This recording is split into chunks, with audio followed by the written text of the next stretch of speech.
Halo Tribuners, Anda sedang menyaksikan live update Tribun News edisi Kamis 10 Februari 2022 sore. Seperti biasa, kami akan menyajikan informasi terkini dari berbagai daerah yang akan dilaporkan secara langsung oleh reporter kami di lapangan. Bersama saya Dea Mita, inilah live update selengkapnya. Kita menuju kabar pertama, Tribuners. Bribtu Kristi, DPO Polresta Manado yang sebelumnya dicari Propam Polda Sulut dan Polresta Manado akhirnya ditemukan.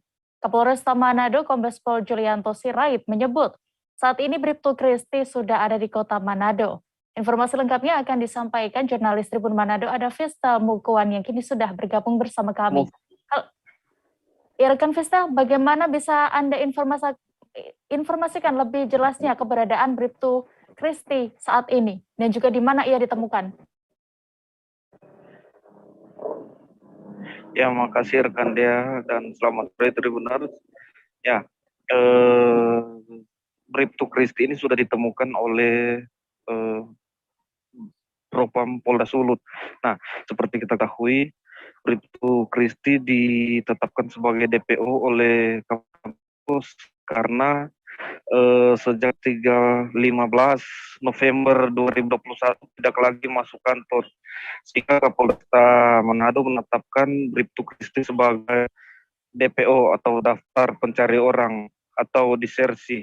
Nah, pada hari Selasa, tim gabungan dari Propam Polda Sulut bersama dengan tim Propam Polda Metro Jaya berhasil mengamankan Kristi di salah satu hotel yang berada di ibu kota, yaitu di Jakarta. Dan itu Kristi ditangkap pada hari Selasa tanggal 8 Januari. Maksud kami Februari 2022 ini. Dan kemarin pada hari Rabu 9 Februari, Bribtu Kristi sudah berada di kota Manado. Begitu rekan Dea. Ya lalu Vista, bagaimana respons dari Kapolresta Manado dan juga saat ini apakah Bribtu Kristi ditahan? Di mana juga lokasinya? Ya, saat ini Bribtu Kristi sedang ditahan oleh Bribtu. Maksud kami Bribtu Kristi sedang ditahan oleh Bid Propam Polda Sulut dan berada di Polda Sulut. Nah, Kapolresta Manado menegaskan Bribtu Kristi hanya dicari oleh Propam Polda Sulut karena dia sudah meninggalkan tugas sejak 15 November 2021 dan saat ini akan dilakukan penyidikan sebagaimana aturan-aturan dari kepolisian yang akan dikenakan kepada Bribtu Kristi, dan saat ini kami belum bisa mewawancarai Bribtu Kristi karena saat ini masih diperiksa oleh Propam Polda Sulut. Demikian rekan Dea. Baik, terima kasih rekan Vestel Mukuan untuk laporan Anda dari Manado. Selamat bertugas kembali. Kita beralih ke informasi berikutnya, Tribuners. Kasus pengeroyokan maut Lutfi Erlangga Hafiz di Tarumajaya, Kabupaten Bekasi akhirnya menemukan titik terang. 4 dari 6 pelaku berhasil diringkus aparat Reskrim Polsek Tarumajaya. Mereka ternyata bukan warga biasa yang tiba-tiba menghajar orang secara asal. Detail informasinya akan disampaikan Yusuf Bahtiar, wartawan Tribun Jakarta yang ada di sana. Halo Yusuf, bagaimana kronologis kejadian pemuda yang tewas dikeroyok ini bisa Anda laporkan? Baik Dea dan juga Tribuners, bisa saya sampaikan bahwa kronologis ini bermula saat jasad dari korban bernama Lutfi Erlangga Hafiz atau biasa disapa Angga ditemukan pada Minggu tanggal 6 Februari 2021 lalu sekitar pukul 04.00 WIB oleh warga sekitar.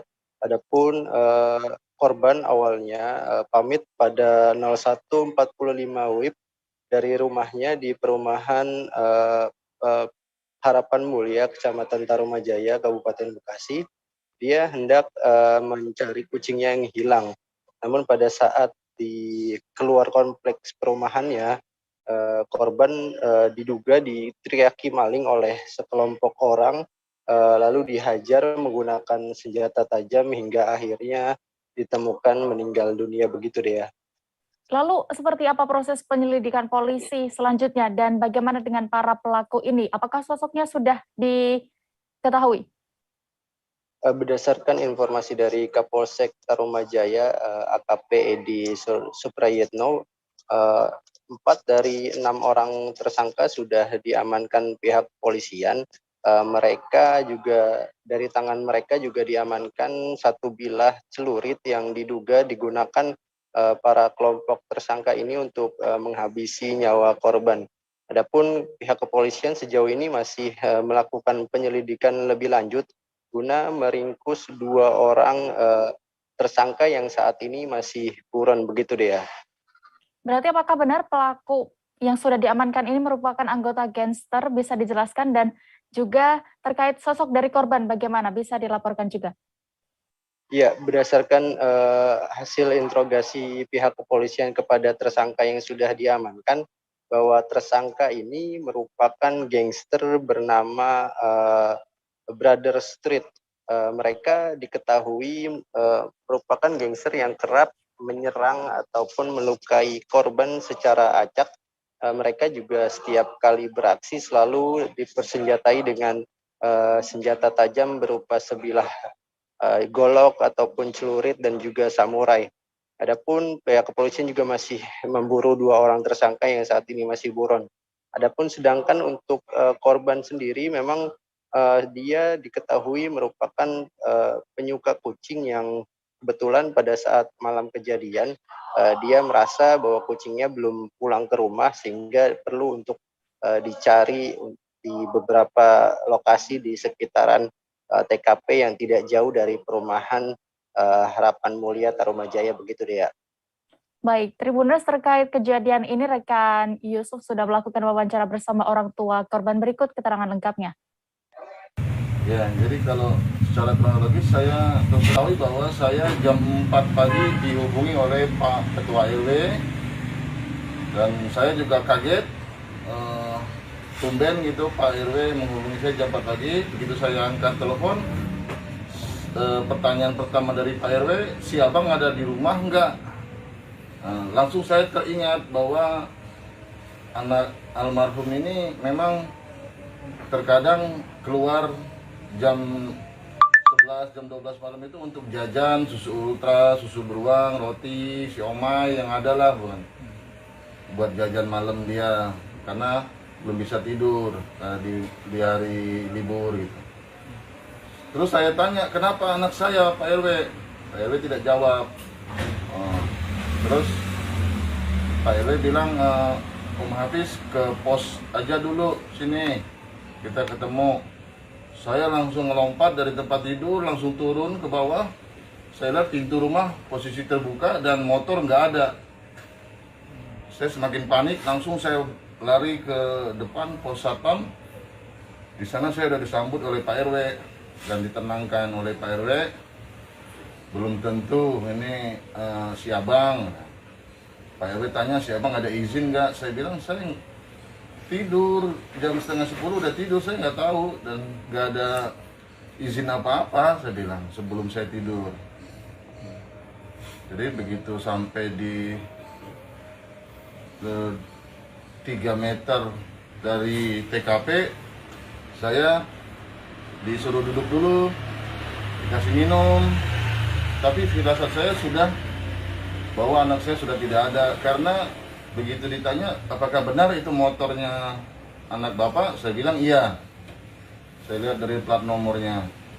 Kemudian di sebelah motor ada kantong mayat tergeletak. Firasat saya bahwa anak saya udah ada. Jadi saya saat itu ya istighfar.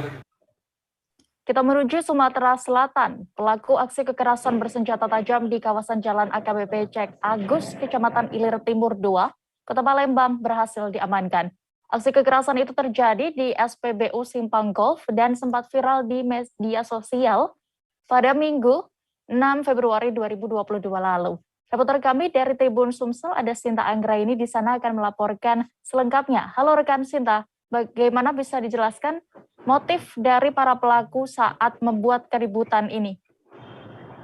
Baik, Dea, dapat kami laporkan bahwa memang unit 1 Subdit 3 Jatan Ras Polda Sumsel sudah berhasil menangkap pemuda, tepatnya 3 orang pemuda yang membuat ulah dengan membawa senjata tajam di seputaran Kota Palembang, tepatnya di dekat SPBU Golf Jalan AKBP Ciagus.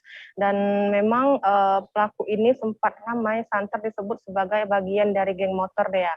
Dan dalam beraksi mereka itu berkeliling konvoy memepet korbannya, kemudian mengeluarkan senjata tajam. Namun memang dari pengakuan para tersangka itu yang sudah berhasil diamankan, mereka membantah bahwa mereka adalah geng motor. Jadi mereka lakukan perbuatan itu dengan dasar karena hanya ingin iseng atau ingin terlihat gagah-gagahan dengan korban yang dikatakan mereka itu bisa dikatakan lawan dari rombongan mereka. Seperti itu, Dea. Baik, selain 3 orang yang sudah diamankan ini, apakah masih ada orang lain atau pelaku yang diburu keberadaannya oleh polisi, rekan Sinta? Baik, dari keterangan kepolisian saat aksi itu dilakukan itu rombongan pelaku sendiri ada sekitar 7 orang. Namun untuk pelakunya sendiri ada orang 3 itu, sedangkan untuk 4 orangnya itu berperan itu hanya melihat saja. Jadi memang tidak dilakukan penangkapan lagi. Dan saat ini proses dilakukan terhadap 3 tersangka itu. Ya, terakhir, seperti apa langkah dari pihak kepolisian dalam mengantisipasi, terlebih saat ini beredar kabar yang akhir-akhir ini bahwa di Palembang memang sedang marak geng motor yang berkeliaran dan berulah. Baik.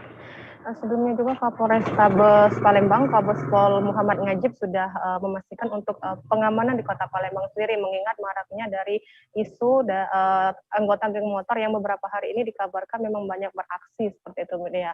Dan untuk mengantisipasi itu, Kapolrestabes sudah membentuk tim Samapta Presisi yang merupakan gabungan dari tim Samapta Polrestabes Palembang dan Satuan Reserse Polrestabes Palembang.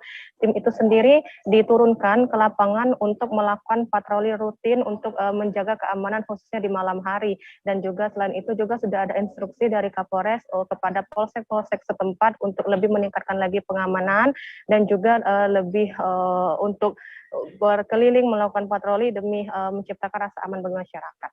Begitu deh ya. Baik, terima kasih rekan Sinta Anggra ini untuk laporan Anda dari Palembang. Selamat bertugas kembali. Polres Pelabuhan Makassar berhasil menggagalkan peredaran narkoba seberat 21 kg.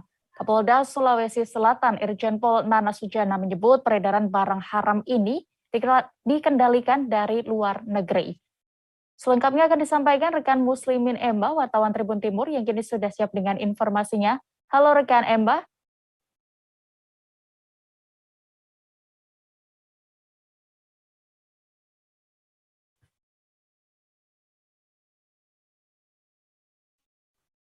Ya.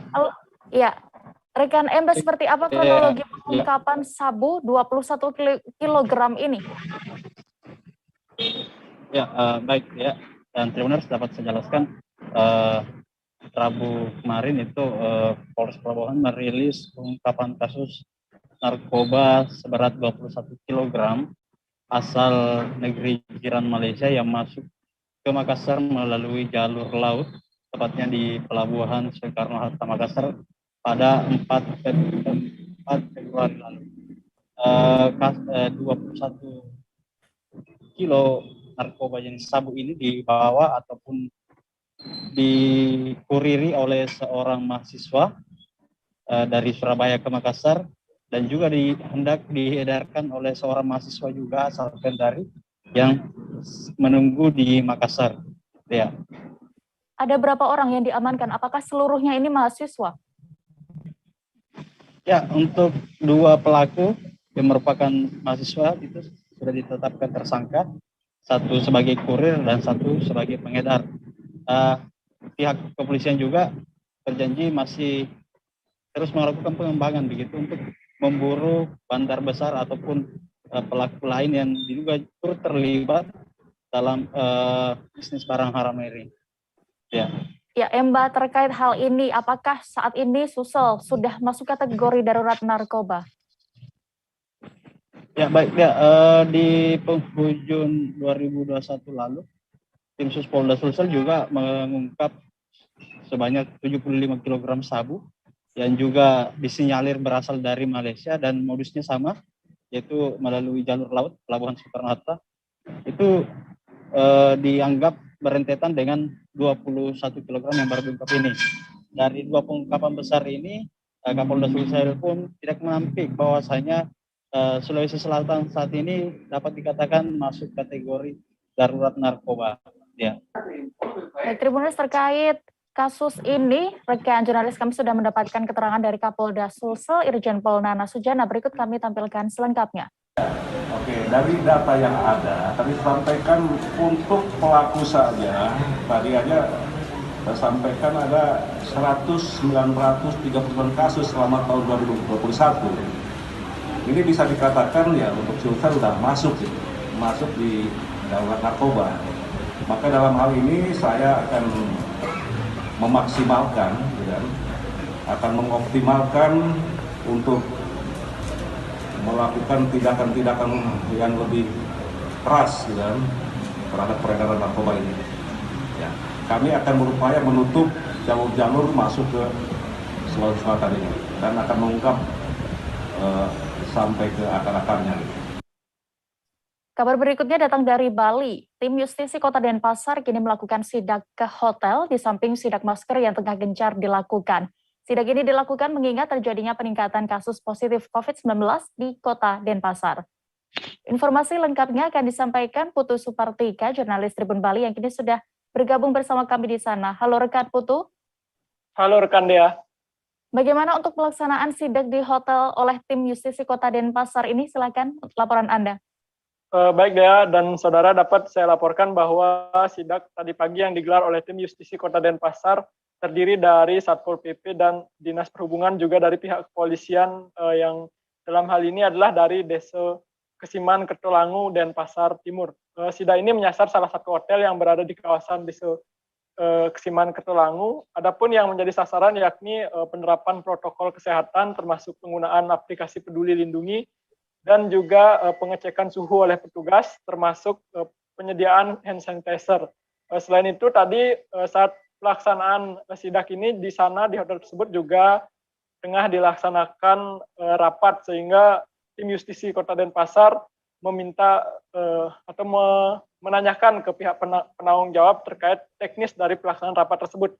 Dari hasil tersebut pihak penyelenggara mengatakan bahwa untuk pelaksanaan rapat tersebut sudah mematuhi ketentuan, yakni karena Denpasar saat ini PPKM level 3 dan peserta rapat di sana adalah 20% dari kapasitas gedung. Demikian dia. Selain sidak ke hotel, ini apalagi upaya dari Satgas COVID-19 untuk pengendalian COVID-19 di sana? Oke, selain melaksanakan sidak ke hotel, Satgas COVID-19 juga melaksanakan sidak ke beberapa pusat perbelanjaan yang ada di Kota Denpasar, juga dilaksanakan siang tadi, menyasar 3 mal besar yang ada di wilayah Kota Denpasar, yakni level 21, terus ada juga Ramayana, dan ada Plaza Renon. Selanjutnya, tim Justisi Kota Denpasar juga melakukan pemantauan ke restoran atau rumah makan setiap malam, karena dalam level 3 ini pembatasan untuk jam operasional hingga pukul 21 WITA, sehingga pihak dari Satgas COVID setiap malam akan berkeliling memantau apakah dari pengelola sudah mematuhi ketentuan tersebut. Selain itu, tim Justisi Kota Denpasar juga menggelar sidak masker setiap hari dengan menyasar daerah-daerah yang memiliki potensi penularan yang tinggi. Apalagi saat ini Kota Denpasar secara umum sudah masuk zona orange penularan COVID-19 dan hampir di 35 desa kelurahan di Kota Denpasar sudah berstatus zona merah penyebaran COVID-19. Selain itu, dari Satgas COVID-19 Kota Denpasar juga menggencarkan pelaksanaan sidak dan juga menyiapkan 4 hotel untuk tempat isolasi terpusat bagi OTG atau orang tanpa gejala yang ada di Kota Denpasar maupun yang ber-KTP luar Denpasar dan tinggal di Kota Denpasar. Demikian dia. Baik, terima kasih rekan Putu Supartika melaporkan dari Denpasar, Bali. Selamat bertugas kembali. Kami jeda sejenak, Tribuners, dan akan kembali dengan informasi menarik lainnya. Tetaplah di Live Update. Oke, apa kabar Bang Ariski di sini untuk strateginya? Kalau saya sendiri di Gimip 37 ini yang semalam baru mulai, saya udah Sebenarnya aku nggak ngerasa itu penangkapan atau penggerebegan atau apapun itu. Karena gitu, posisinya kriteria. Jadi kita mengenal disebut dengan stroke yang tidak berdarah dengan stroke yang berdarah. Stroke yang tidak berdarah itu biasanya ditandai dengan adanya penyumbatan. Kalau itu terjadi di sini mungkin pikirnya tidak ke situ kali ya. Tapi kalau di Korea atau di Kamboja itu ada beberapa paper yang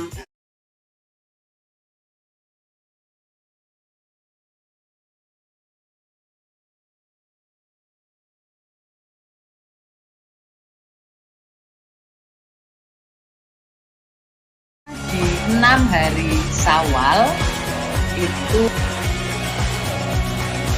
Oke, Kembali di live update Tribun News, kita menuju informasi berikutnya dari Kepulauan Riau. Keseriusan pemerintah Kabupaten Bintan dalam percepatan vaksinasi terus mendapat atensi dari pemerintah pusat.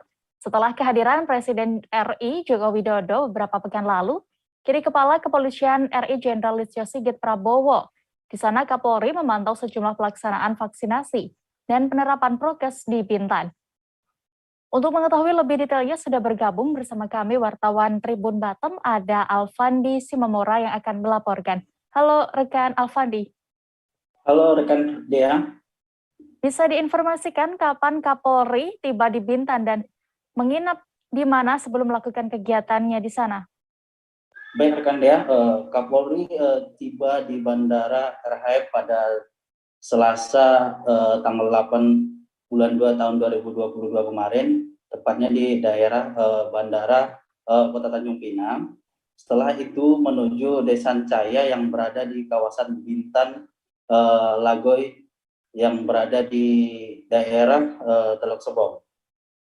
Dan di sana beliau menginap untuk melakukan kegiatan besoknya.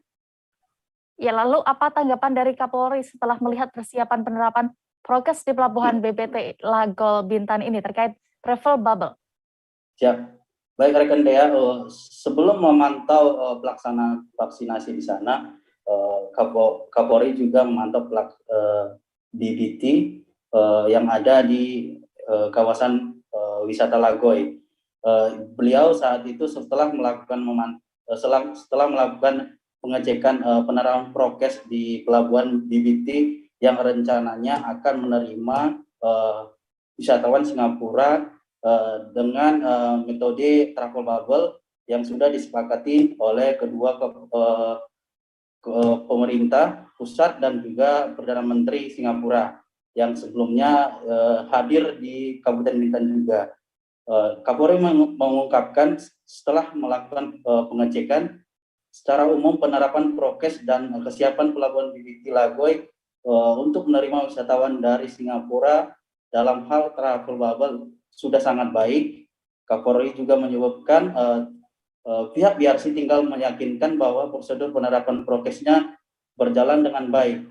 Kemudian upaya-upaya daripada pihak kawasan Lagoy juga untuk melakukan sterilisasi desinfektan di tempat-tempat yang potensi terjadi penularan COVID juga harus lebih ditingkatkan guna mengantisipasi penularan COVID-19.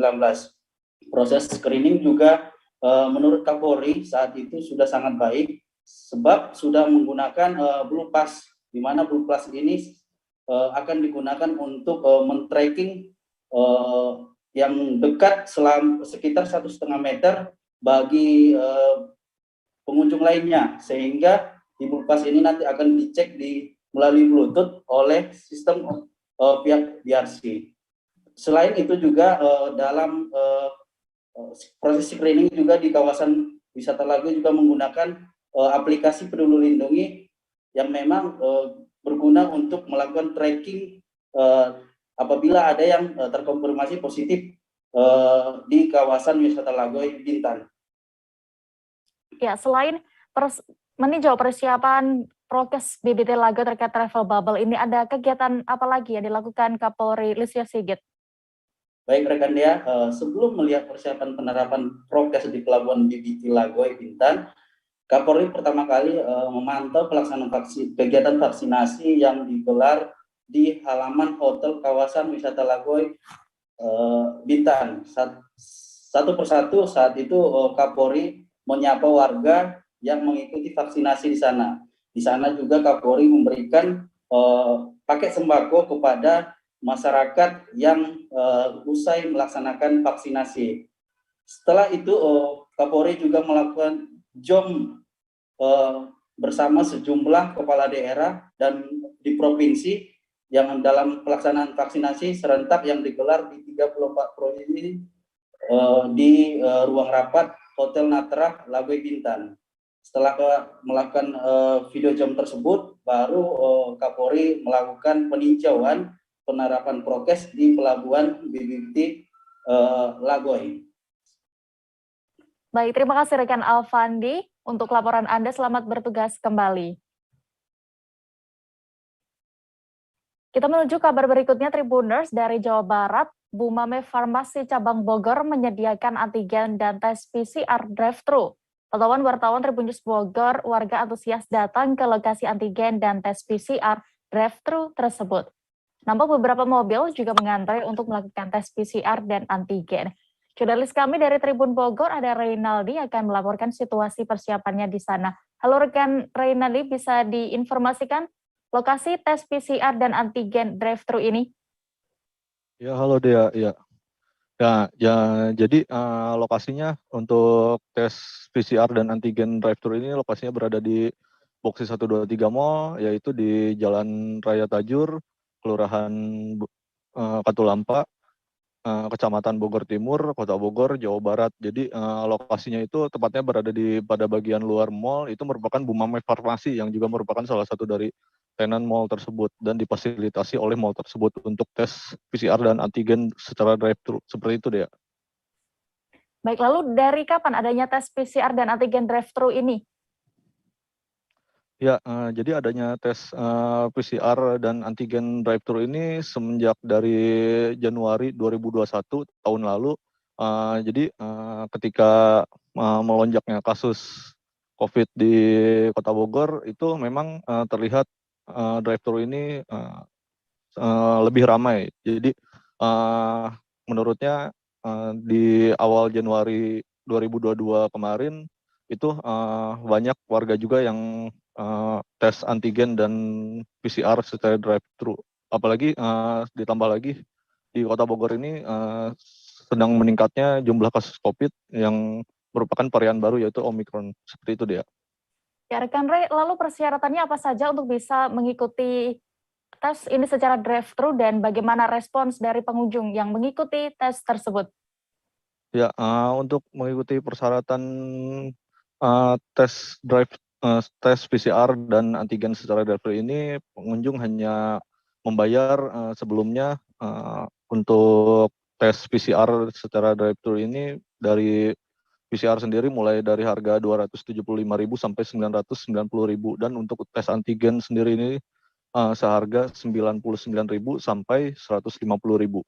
Jadi responnya sendiri dari masyarakat itu dengan adanya drive-thru ini mereka lebih efektif dan lebih mudah, karena menurut hasil wawancara saya kepada beberapa pengunjung yang ingin tes tersebut itu mereka memang tidak mau turun dari mobil, karena bila turun dari mobil itu akan menjadi banyak komunikasi dengan warga lainnya. Jadi menurutnya lebih efektif di dalam mobil tesnya seperti itu dia.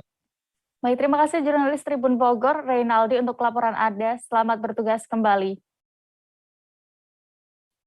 Kita menuju informasi berikutnya. Sidang tuntutan perkara korupsi pengadaan tanah di Munjul, Jakarta Timur untuk program hunian DP 0 rupiah dilaksanakan hari ini Kamis 10 Februari. Jaksa mendakwa perbuatan 4 terdakwa yang ada merugikan negara dan memperkaya PT Adonara Propertindo sebesar 152,5 miliar rupiah. Informasi lengkapnya akan disampaikan Danang Triatmojo, reporter Tribun News yang kini sudah siap dengan informasinya. Halo rekan Danang. Halo rekan Dea. Ya rekan Danang, apa saja tuntutan jaksa kepada terdakwa ini? Ya, Jaksa Penuntut Umum pada Komisi Pemberantasan Korupsi menuntut mantan Direktur Utama Perumda Pembangunan Sarana Jaya atau PPSJ, Yori Cornelis Pinontoan dengan pidana 6 tahun 8 bulan penjara dan pidana denda sebesar 1 miliar subsidi 6 bulan kurungan. Yori dinyatakan terbukti bersalah melakukan tindak pidana korupsi secara bersama-sama dan berlanjut dalam perkara pengadaan lahan program hunian Pemprov DKI yang DP 0 rupiah. Ia dituntut menggunakan pasal 2 ayat 1 Jungto pasal 18 Undang-Undang Tindak Pidana Korupsi. Demikian dia. Apa pertimbangan jaksa sendiri menjatuhkan tuntutan tersebut kepada Yori? Ya, dalam penjatuhan tuntutannya, jaksa menimbang hal memberatkan dan hal yang meringankan. Hal-hal memberatkan tuntutan, Yori dinilai tidak mendukung program pemerintah dalam mewujudkan pemerintah yang bersih dari korupsi, kolusi, dan nepotisme. Perbuatan Yori juga mengakibatkan keuangan negara dan pemerintah daerah dalam hal ini Pemprov DKI merugi. Perbuatan Yori juga dinilai telah merusak kepercayaan masyarakat terhadap program Pemprov DKI, mengingat yang bersangkutan merupakan direktur utama di salah satu BUMD DKI yang menjalankan program Pemprov DKI.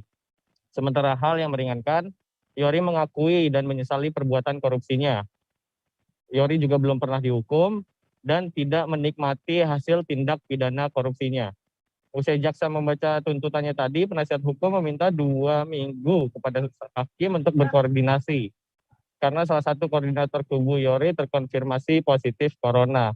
Namun hakim mengingatkan ada batasan waktu penahanan terdakwa, sehingga hakim meminta penasihat hukum menyiasati cara koordinasi tersebut. Hakim pun menetapkan jadwal sidang agenda pembacaan pledoi dari Yori pada Kamis 17 Februari 2022. Demikian dia. Lalu Danang, bagaimana tuntutan untuk 3 terdakwa lain dari PT Adonara Propertindo? Ya, hingga saya melaporkan saat ini, Jaksa KPK masih membacakan surat tuntutannya kepada para terdakwa dari PT Adonara Propertindo. Pembacaan tuntutan dilakukan secara sekaligus untuk 3 terdakwa. Terakhir tadi jaksa sedang membacakan bagian pertimbangan hukum dalam surat tuntutannya. Namun hakim yang sudah tadi saya sampaikan akan menjadwalkan agenda pledoi pada tanggal 17 Februari 2022. Demikian dia. Baik, terima kasih rekan Danang Triatmojo untuk laporan Anda dari DKI Jakarta. Selamat bertugas kembali. Kita beralih ke informasi berikutnya. Sejumlah mahasiswa berunjuk rasa di depan kantor Kejaksaan Negeri Ambon pada hari ini Kamis 10 Februari 2022. Aksi ini buntut dari penghentian penyidikan kasus dugaan korupsi 5,3 miliar rupiah di DPRD Ambon. Masa tidak puas dan menilai aneh alasan penghentian kasus tersebut. Rekan kami, Mesya Marasa Besi, wartawan Tribun Ambon akan melaporkan situasi saat demo berlangsung di sana. Halo rekan Mesya. Halo Dea, halo Tribuners. Ya, rekan Mesya, bagaimana awal mula kasus dugaan korupsi 5,3 miliar rupiah di DPRD Ambon ini? Baik Dea dan juga Tribuners, terkait dengan awal mula sampai kasus korupsi 5,3 miliar di DPRD Kota Ambon bisa terungkap pada 1 September 2021 lalu, di mana salah satu anggota DPRD Kota Ambon, namanya Maurits Tamaila, mengungkapkan ada sebanyak 5,3 miliar bersumber dari APBD murni tahun 2020 yang raib mengalir entah kemana. Kemudian hal itu dibuktikan dengan adanya laporan hasil pemeriksaan atau LHP dari Badan Pemeriksa Keuangan atau BPK Maluku yang masuk ke meja pimpinan DPRD Kota Ambon. Dea, kemudian temuan BPK itu menyangkut dengan persoalan porsi keberangkatan dan alat kelengkapan dewan. Demikian, Dea. Lalu bagaimana Kejari Ambon saat ini menangani dugaan korupsi tersebut? Baik, terkait dengan perkembangan penanganan dari Kejari Ambon terkait kasus korupsi 5,3 miliar di DPRD Kota Ambon ini, temuan itu diketahui Kejari Ambon melakukan penyelidikan dan akhirnya pihak DPRD melakukan pengembalian sebesar 5,5 miliar. Nah, dari pengembalian itu hasil Kejari memutuskan untuk menutup kasus tersebut pada Jumat 4 Februari 2022 lalu oleh Kejari Ambon Dian Tritnale. Demikian, Dea. Lantas respons masyarakat terhadap penutupan kasus korupsi 5,3 miliar rupiah ini bagaimana? Baik, terkait dengan penutupan kasus korupsi, dugaan korupsi 5,3 miliar di DPRD Kota Ambon ini tentu menimbulkan respon yang tidak sesuai di tengah-tengah masyarakat, mulai dari aktivis, praktisi, akademisi, sampai dengan OKP-OKP yang ada di Kota Ambon. Nah, bahkan siang tadi, OKP Cipayung yang terdiri dari organisasi BMII, GMNI, maupun IMM melakukan aksi unjuk rasa di depan kantor Kejari Ambon. Pasalnya mereka tidak setuju dengan keputusan terkait dengan penutupan kasus dugaan korupsi 5,3 miliar tersebut, dan bahkan mereka menilai bahwa Kejari Ambon sengaja melindungi oknum-oknum koruptor yang ada di DPRD Kota Ambon. Selain itu mereka juga menganggap proses hukum terkait dengan penanganan kasus korupsi di Kota Ambon juga tidak merata, karena ada yang korupsi di bawah nominal itu, misalkan mereka tetap diproses, bahkan ada yang dibui, namun untuk kasus DPRD yang satu ini malah ditutup begitu saja. Demikian. Baik, Tribuners, terkait kasus ini rekan Mesya sudah mendapatkan keterangan dari Kepala Kejaksaan Negeri Ambon, Dian Fritz, berikut selengkapnya.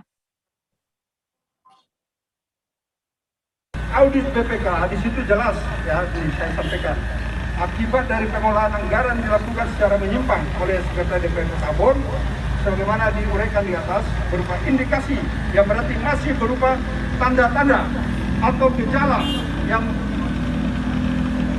awal yang bersifat perkiraan dan dugaan terjadi kerugian keuangan negara dalam merupakan kerugian negara yang sudah nyata atau sudah pasti nilainya, ya, sebagaimana dimaksud dalam putusan Mahkamah Konstitusi RI nomor 25 tahun 2016. Atas dasar itu, Kejari Ambon menghentikan penyidikan kasus ini. Kejari Ambon menilai tidak ditemukan unsur kerugian keuangan negara dalam pengelolaan anggaran. Ini saya sudah rilis, ada boleh lihat di Detikom, boleh lihat di mana-mana. Saya tetap transparansi, tidak pernah saya. Terpidana kasus korupsi atas nama Arif Firdaus, 47 tahun, akhirnya berhasil ditangkap oleh tim tabur Kejaksaan Tinggi Sumatera Selatan. Arif merupakan eks-sekretaris Dewan di Dewan Perwakilan Rakyat Daerah Kabupaten Penukal Abab Lematang Ilir, Sumatera Selatan tahun 2017. Ia ditangkap setelah menjadi buronan selama nyaris 2 tahun. Selengkapnya akan disampaikan rekan jurnalis Sriwijaya Pos, ada Regan yang kini sudah terhubung bersama kami di sana. Halo rekan Regan. Halo rekan Dea. Bagaimana untuk proses penangkapan terhadap terdakwa yang sebelumnya DPO kasus korupsi ini bisa dilaporkan? Baik, terima kasih rekan Dea. Tribuners, dapat kami sampaikan bahwa terdakwa saat ini status yang bersangkutan Arif Firdaus merupakan terdakwa DPO pencarian orang dari Kejaksaan Negeri Pali. Yang bersangkutan ditangkap pada Selasa tanggal 8 bulan Februari 2022 di Kampung Babakan, ya, Desa Wanasari, Kecamatan Wanayasa, Kabupaten Purwakarta, Jawa Barat. Daerah tersebut merupakan salah satu daerah pelosok yang berada di wilayah Jawa Barat, ya. Yang bersangkutan selama dalam pelariannya itu bekerja sebagai juru masak di pondok pesantren, ya. Yang bersangkutan mengajak istri dan keempat anaknya. Saat diketahui keberadaan yang bersangkutan oleh tim kejaksaan baik ke Kejagung, Kejati maupun Kejari Pali, dilakukan penangkapan tanpa perlawanan. Kemudian langsung dibawa ke Kejati untuk langsung diproses eksekusi untuk diceploskan ke lapas. Ya. Iya. Lalu berapa total kerugian negara dan bagaimana modus korupsi yang dilakukan terdakwa ini? Baik, yang bersangkutan merupakan mantan sekretaris Dewan pada tahun 2017, ya. Kerugian negara total 7,6 miliar. Kemudian dari 7,6 miliar itu sudah ditetapkan saat ini dua terdakwa, ya. Sekwan Arif Firdaus yang baru ditangkap, kemudian yang satu lagi Bendahara Mujarab juga statusnya sudah terdakwa. Untuk Arif Firdaus sendiri kerugian negara ditaksir 6,1 miliar, ya. Kemudian diwajibkan untuk mengganti rugi. Terus untuk kemudian yang bendaharanya juga saat ini sudah ditetapkan sebagai terdakwa sedang menjalani hukuman 7 tahun kurungan. Demikian, Dea. Baik, Tribuners, terkait hal ini, rekan-rekan sudah melakukan wawancara bersama Kejari Pali, Agung Arifianto. Berikut keterangan lengkapnya.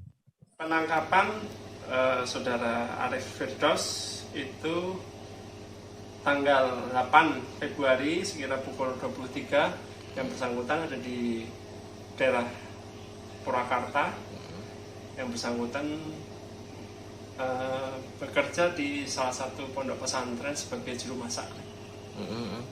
Kemudian tim jaksa eksekutor dan tim tabur dari Kejaksaan Tinggi dan tim AMC dari Kejaksaan Agung menangkap di rumah terpidana tanpa perlawanan.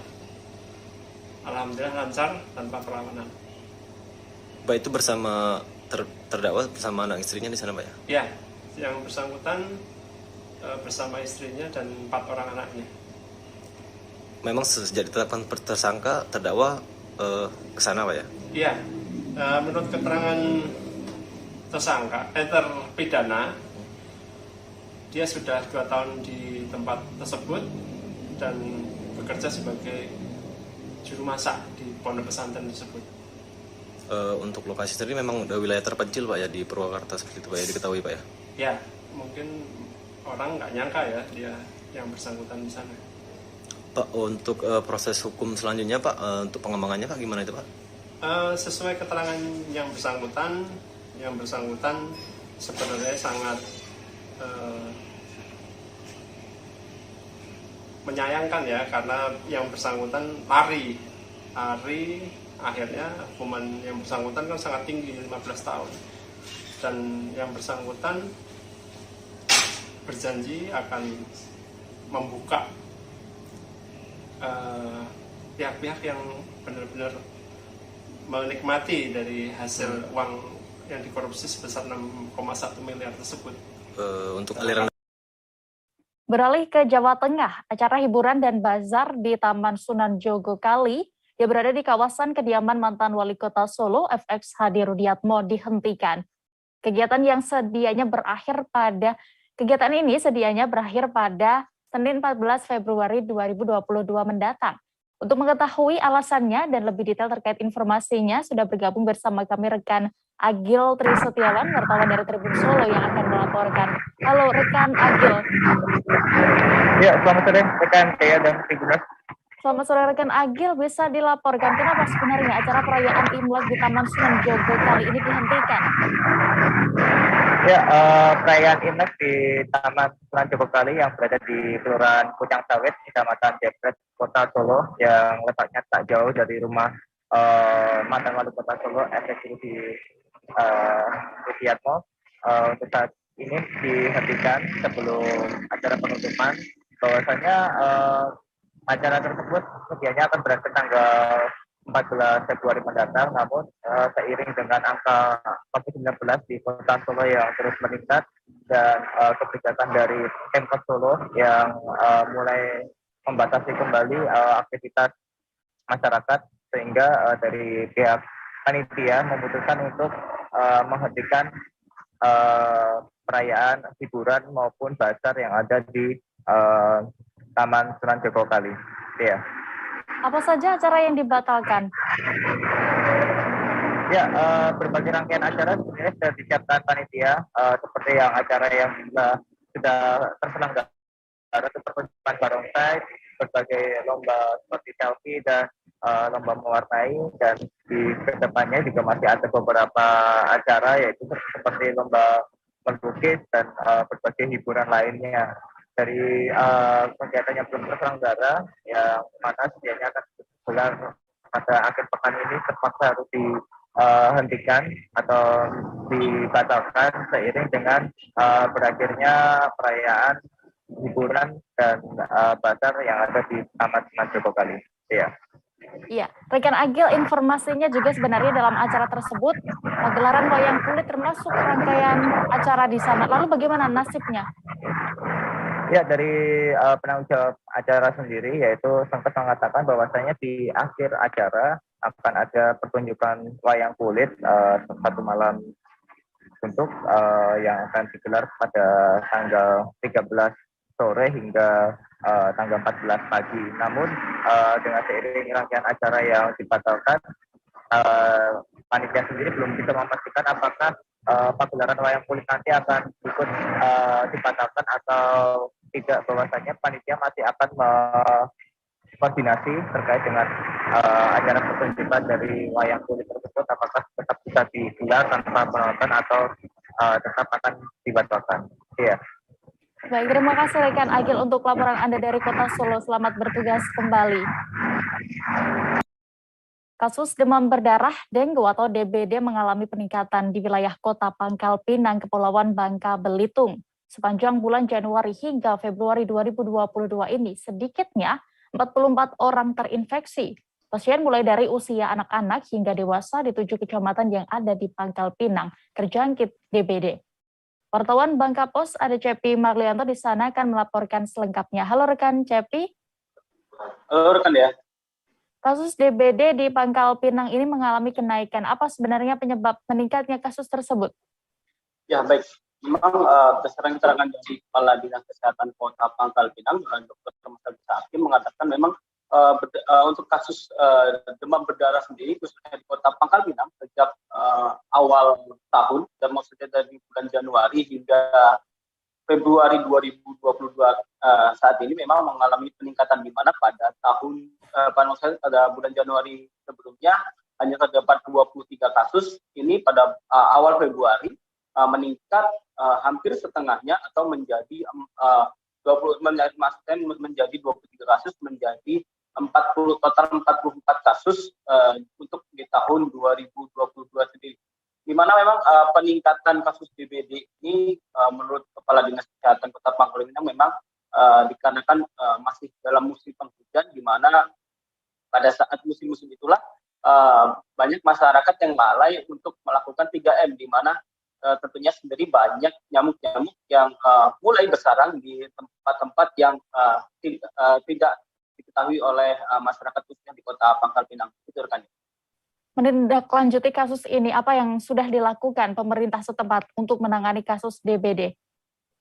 Ya baik, memang dari terjangkitnya 44 orang, mulai dari anak-anak hingga usia dewasa yang terjangkit DBD di Kota Pangkal Pinang, dari Dinas Kesehatan Kota Pangkal Pinang sendiri memang sampai sejauh ini sudah melakukan berbagai upaya, di mana diantara melakukan fogging, di mana fogging sendiri dilakukan setelah di beberapa kelurahan yang ada di Kota Pangkal Pinang. Setidaknya sampai saat ini sudah hampir 10 kelurahan dari total 42 kelurahan yang ada di Kota Pangkal Pinang telah dilakukan fogging. Mengingat di beberapa kelurahan tersebut memang sejauh ini terdapat beberapa kasus demam berdarah, di mana dalam satu kelurahan hampir lebih dari 5 orang yang terjangkit DBD. Selain itu memang selain fogging, indikator dilakukan fogging sendiri menurut berdasarkan dari keterangan dari Kesehatan Kota Pangkal Pinang, di mana fogging dilakukan setelah 3 orang dinyatakan terjangkit DBD dalam satu rumah, maka kelurahan tersebut wajib dilakukan fogging. Begitu rekan deh. Ya rekan Cepi, selain fogging ini apakah pemerintah setempat juga melakukan sosialisasi lagi terhadap masyarakat terkait DBD?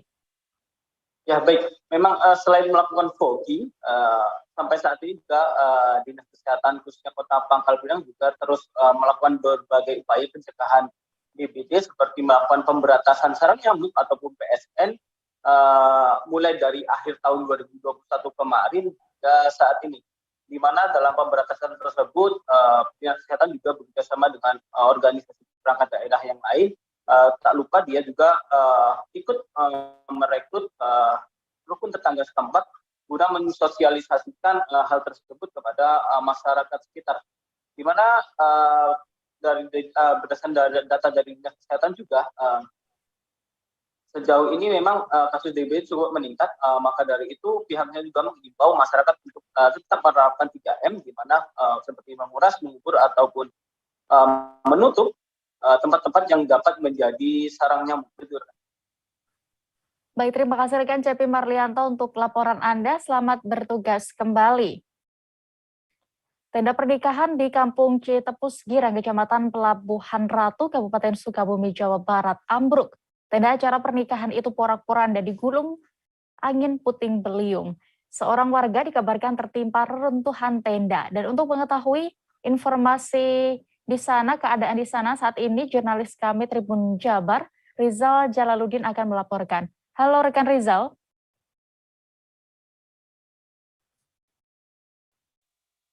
Ya, halo Dea. Ya, rekan Rizal, bagaimana kronologi kejadian bisa Anda informasikan? Baik Dea dan juga Tribuners, dapat saya kabarkan terkait kejadian tenda pernikahan yang digulung puting beliung di Kampung Citepus Girang, Desa Citepus, Kecamatan Palabuhan Ratu, Kabupaten Sukabumi, Jawa Barat.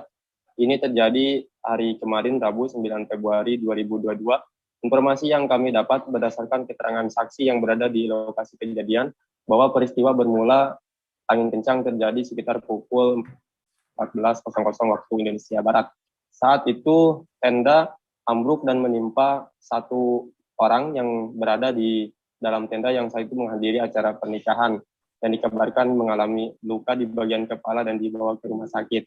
Kejadian kedua itu terjadi pukul 17:05 waktu Indonesia Barat yang mengakibatkan seluruh bagian tenda utama pernikahan ataupun tenda pelaminan pernikahan ambruk dan rusak total. Dea.